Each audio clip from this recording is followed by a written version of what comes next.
उत्तर पूर्वी दिल्ली संसदीय क्षेत्र से भाजपा के सांसद मनोज तिवारी ने लोकसभा चुनाव प्रचार के दौरान बुराड़ी वासियों से वायदा किया था कि वे बिजली की समस्या के समाधान के लिए जल्द से जल्द मीटिंग करेंगे और उन्होंने अपने इस वायदे को निभाते हुए पिछले दिनों जन सुनवाई की।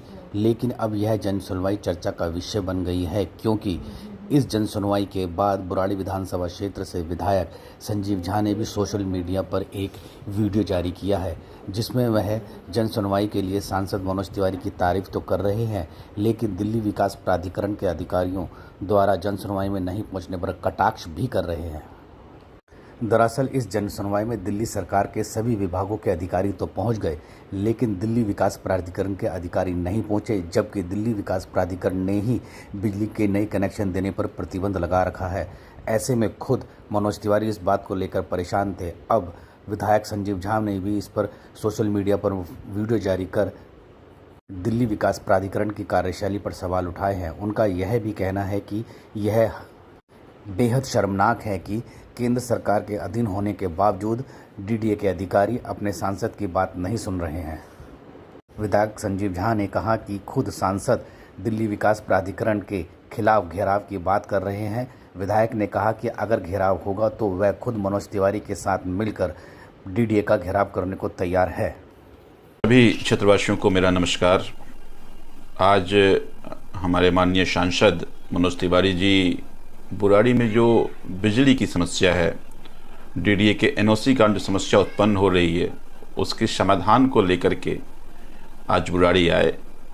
सबसे पहले तो मैं सांसद जी का स्वागत करता हूं, और विशेष स्वागत इसलिए भी कि अपने तीसरे कार्यकाल में पहली बार बुराड़ी की जनता के किसी मुद्दों को लेकर सुनवाई करने आए, और मुझे लगता है कि ये प्रशंसनीय कदम था जो मनोज तिवारी जी ने लिया। लेकिन उस जन सुनवाई को भी मैंने भी देखा, और फिर दुख भी हुआ कि ये जो जन सुनवाई था ये केवल राजनीतिक प्रचार प्रसार जैसा दिखा। इसमें कोई ठोस कार्रवाई नहीं दिखी, या उसको यूँ कहूँ कि इसमें कोई होमवर्क नहीं किया गया था। मनोज तिवारी जी कह रहे थे कि आज मुझे पता चल गया समस्या क्या है। तो मनोज जी चुनाव भी लड़ रहे थे, उसमें अभी लोगों ने इनको बहुत विस्तार से समस्या बताया था। या 12 साल में अगर अभी तक समस्या उनको ठीक से नहीं पता था, तो मुझे लगता है कि आप एक जनप्रतिनिधि के तौर पर आप गंभीर नहीं हैं। दूसरी बात कि उस जन सुनवाई में डीडीए के ऑफिसर्स नहीं आए। अब मनोज जी जिस पार्टी से हैं, केंद्र में आपकी सरकार है, डीडीए आपके अधीन है, और आप डीडीए के मेंबर हैं। आपके तो एक फ़ोन पे डीडीए के वीसी को नंगे पांव आना चाहिए। छोटे मोटे अधिकारियों की क्या हैसियत कि छोटे मोटे अधिकारी आपकी मीटिंग में ना आए, और अगर ये छोटे मोटे अधिकारी भी आपके मीटिंग में नहीं आ रहा है तो इसका मतलब है कि आप सांसद के तौर पर आप अपरिपक्व हैं। मुझे एनडीपीएल के अधिकारी मेरे पास आए, उन्होंने कहा कि सांसद जी जन सुनवाई करना चाह रहे हैं। हमने नाराजगी से ऊपर उठ के कहा कि नहीं जाओ, चूंकि ये हमारे क्षेत्र की बड़ी समस्याएं हैं, लोग बहुत परेशान हैं, तो जाओ। अगर डीडीए के अधिकारी आते हैं तो मिलके सांसद जी कोई ठोस कदम उठाएं ताकि ये लोगों का समाधान हो। लेकिन डीडीए के अधिकारी आपको ठेंगा दिखा दिया। अब फिर मुझे जानकारी मिली कि शायद आप दोबारा जन सुनवाई करने वाले हैं। तो मैं आपसे एक निवेदन करना चाह रहा हूँ कि आप उस जन सुनवाई में मैं भी आना चाहता हूँ। देखिए, आप सांसद हैं, मैं क्षेत्र का विधायक हूँ। जनता की समस्या के समाधान में कोई राजनीति नहीं होनी चाहिए। तो जनता बैठे, हम दोनों बैठें, और फिर मिलकर समाधान करते हैं ना इसका। जहाँ जहाँ डीडीए काम है आप कराइए, जहाँ एनडीपीएल का रोल आएगा हम कराएंगे। जनता को राहत मिलेगा। तो राजनीतिक प्रोपेगेंडा से अलग जनता का कुछ काम हो, तो जनता को लगे कि हमारे सांसद हमारे काम को लेकर गंभीर है, क्योंकि ये मुद्दा डीडीए का है।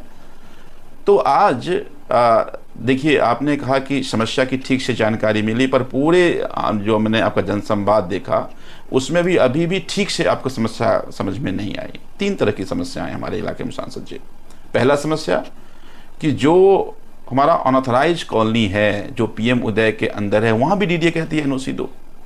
क्या जरूरी है डीडीए को एनओसी का? और डीडीए कहती है हम ऐसा नहीं कर रहे हैं, लेकिन हर एक अप्लाई पे एनओसी के लिए भेजा जाता है। फिर वो पीतमपुरा मेरे ख्याल से ऑफिस है, वहाँ पर दलाल बैठे रहते हैं, और वो 10,000 रुपया लेता है और एनओसी मिल जाता है। 10,000 रुपये में तो आप कभी खेत में भी एनओसी मिल जाएगा, लेकिन अगर वो 10,000 रुपया नहीं देगा तो उसको एनओसी नहीं मिलेगा, फिर वो धक्के खाते रहेगा। तो उसकी कोई ज़रूरत नहीं है। दूसरा, जो 2007 के नक्शे के बाहर जो कॉलोनियाँ हैं, अब लोग तो वहाँ बसे हुए हैं, 5-5 साल से, 10 साल से, 12-12 साल से लोग रह रहे हैं। डीडीए ने कहा कि वहाँ पर हम एनओसी नहीं देंगे, तो वहाँ बिजली नहीं लगेगी। अब ऐसे हमारे 27 कॉलोनियाँ हैं जहाँ पे कहीं पे 150, कहीं 200, कहीं 400, कहीं 500 परिवार बस गए हैं, उनको बिजली नहीं मिल रही है। अब बिना बिजली के दिल्ली में लोग कैसे रह सकते हैं? तो डीडीए वस्तुतः ये जो डीडीए ऑर्डर निकाला, ये इलीगल ऑर्डर है। डीडीए के ऑर्डर निकाल ही नहीं सकती है। डीडीए कौन होता है ये कहने वाला कि बिजली देने के लिए हमसे परमिशन लो? क्यों डीडीए की परमिशन क्यों लेंगे हम? हमने डीडीए को कहा था कि देखिए, हम नए कॉलोनी बने उसके मैं खिलाफ हूं, और डीडीए को हमने जाके कहा था कि नई कॉलोनी ना बने इसकी निगरानी कीजिए, पर जो लोग बस गए हैं उसको बिजली नहीं देंगे, तो मानवता के खिलाफ है। ये तो होना चाहिए। मैंने एलजी साहब से कहा था, मैंने वीसी साहब से कहा था, मैंने आपसे भी कई बार फोन पे बात करी थी। तो मुझे लगता है कि अब समाधान इसका ये है कि हम बैठें, आप बैठें, एनडीपीएल का अधिकारी बैठेगा, डीडीए का वाइस चेयरमैन बैठेगा। पहले आप डीडीए का मेंबर हैं, आपके एक चिट्ठी पे ये जो इलीगल ऑर्डर निकाला है डीडीए, ये कोई कैबिनेट ऑर्डर नहीं है। ये डीडीए के अधिकारियों को या वीसी का कभी एक सपने आया कि हम बिजली का कनेक्शन नहीं लगने देंगे, ऑर्डर निकाल दिया कि हमसे एनओसी लो तो बिजली देंगे? तो इसको पहले आप कैंसिल कराइए, फिर नया कॉलोनी ना बने, उसमें हम आपके साथ हैं, मिलकर उसको रोकते हैं, क्योंकि इंफ्रास्ट्रक्चर का लोड बढ़ता जा रहा है। लेकिन जो लोग बस गए हैं उसको बिजली मिलनी चाहिए। और आपने आज कहा भी, और ये एक अच्छा स्वागत योग्य कदम है कि आपने कहा कि हम जो लोग बस गए हैं उनका घर भी नहीं टूटने देंगे, उनको बिजली लगाएंगे। मैं आपके कदम में कदम मिलाकर साथ खड़ा हूं। आपने एक बात और कहा, आपने कहा कि अगर डीडीए हमारी नहीं सुनेगी तो हम डीडीए को घेरेंगे। एक तो चूंकि आप सरकार में हैं, आपको डीडीए की घेरने की जरूरत नहीं पड़नी चाहिए। आपके एक आदेश पे डीडीए को एक पैर पे खड़ा हो जाना चाहिए। लेकिन खैर, हो सकता है कि सरकार आपकी भी नहीं सुन रहा हो, क्योंकि सरकार जनता के काम नहीं करती है। सरकार को जन समस्याओं से कोई मतलब नहीं है। और आप अपनी सांसद होने की गंभीरता का प्रदर्शन आपने किया। आपने कहा है कि डीडीए आपके अंदर है, डीडीए का मेंबर है, और आपके नहीं सुनेगी, आप घेरेंगे। मैं आपके साथ हूं, हम साथ मिलकर चलेंगे, और क्षेत्र की एक एक जनता साथ मिलकर चलेगी। और जब तक डीडीए इसका समाधान नहीं करेगा, हम लोग घेरेंगे। वो दिन तय कर लीजिएगा सांसद जी, हम आपके साथ रहेंगे। और जब तक समाधान क्षेत्र की जनता का ना हो, तब तक हम लोग डीडीए को हम छोड़ेंगे नहीं। अगर आप ये कदम उठाते हैं, हम आपके हर कदम में आपके साथ खड़े हैं। बस समाधान होना चाहिए जनता का। पिछले 1 साल से जनता परेशान हो गई है, बिजली के लिए दर बदर भटक रही है।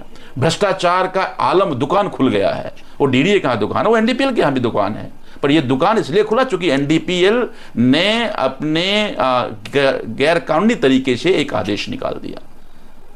तो आप ये कर सकते हैं, अगर आदेश रद्द करा सकते हैं। अगर ये आदेश रद्द नहीं होगा तो आप जिस दिन भी घेरने जाएंगे डीडीए का, हम आपके साथ जाएंगे।